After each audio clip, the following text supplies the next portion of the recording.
रहती थी। टूनी चिड़िया अपने बेटे और बेटी में बहुत फर्क करती थी। अक्सर वो अपने बेटे गोलू चिड़ा के लिए नए नए कपड़े और खिलौने लाती थी। जब वो पुराने हो जाते थे तो वो उसे अपनी बेटी को दे देती थी।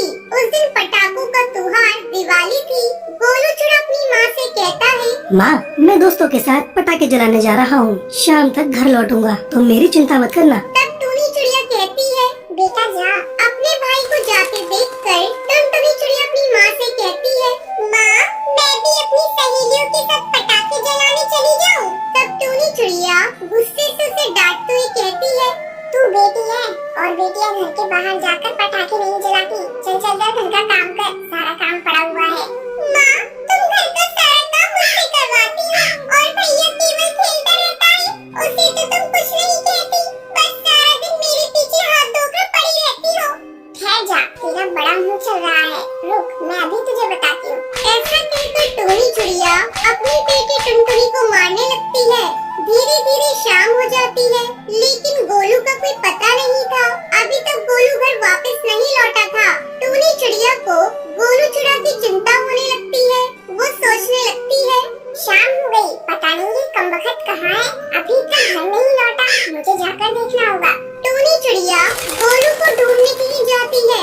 जैसे ही वो अपने घोंसले से बाहर निकलती है, वो देखती है कि कालू कौवा उसकी बेटी को लेकर आ रहा है। अरे कालू, गोलू तुझे कहाँ मिला? मैं इसी को ढूंढ रही थी। आंटी, ये शराब पीकर नदी में गिरा हुआ था, मैंने इसे देखा तो उठाकर लाया। लो संभालो अपने बेटे को।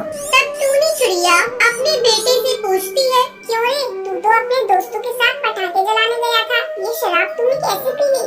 ओहो माँ, अपने ये उपदेश ना अपने तक ही रखो। तू कौन होती है मुझसे ये सब पूछने वाली? आज दिवाली है, आज के दिन मेरे सभी दोस्त शराब पी रहे थे तो मैंने भी पी ली, इसमें बुराई क्या है? अब तुम ज्यादा भाषण मत दो, मुझे जोरों की भूख लगी है, कुछ खाने को दो। तब टूनी चिड़िया अपनी बेटी को आवाज लगाती है, टुनटुनी, अरे ओ टुनटुनी, मेरे बेटे को भूख लगी है, जल्दी से खाना लेकर आ। टुनटुनी गोलू के लिए खाना लेकर आती है। खाना देते हुए अपनी माँ से कहती है, भैया शराब पीकर आया है, तुम उसे डांटने के बजाय उसे खाना खिला रही हो।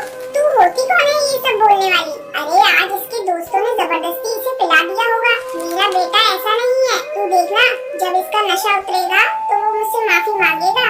तभी सुंदरी कौवी टुनटुनी चिड़िया के घोंसले में दिवाली की मिठाई खिलाने आती है। दिवाली बहुत बहुत मुबारक हो टुनी चिड़िया, आओ मैं तुम्हें मिठाई खिला दूं।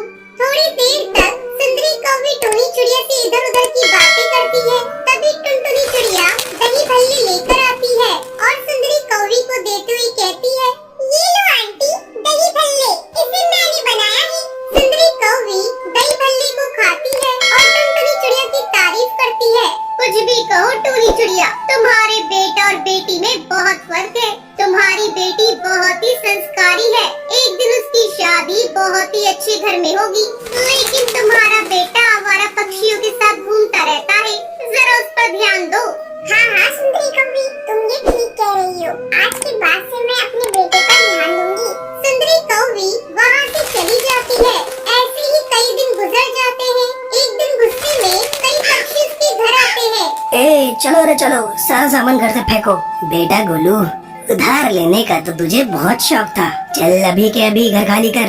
ये सब क्या है? आप लोग कौन हैं और ऐसे कैसे मेरे घर का सामान फेंक रहे हो? अबे तेरे बेटे गोलू ने ये घर मुझे बेच दिया है, क्या समझा?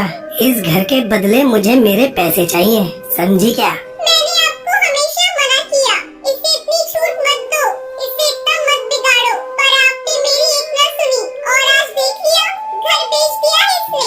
तभी टुनटुनी फोन पर जंगल के सबसे बड़े वकील जिगरबाज से बात करती है। आप लोग बिना किसी कानूनी नोटिस के हमें घर से नहीं निकाल सकते। तू सिखाएगी हमें कानून है? बड़ी आई कानून सिखाने वाली। तेरे भाई ने ही बेचा है ये घर मुझे, समझी क्या? इतने में कड़कनाथ सेठ टुनटुनी को मारने लगता है। तभी वहाँ पुलिस आ जाती है। रुक जाइए, तेरी इतनी हिम्मत, दिन दहाड़े गुंडागर्दी करते हो। पुलिस को देखते ही कड़कनाथ सेठ और उसके चमचों की हवा टाइट हो जाती है। पुलिस उन सभी गुंडों को गिरफ्तार कर लेती है। मेरी बच्ची, मैं तो तुझसे नजरें भी नहीं मिला सकती। जिस लड़की के पैदा होने पर मैंने शर्म महसूस की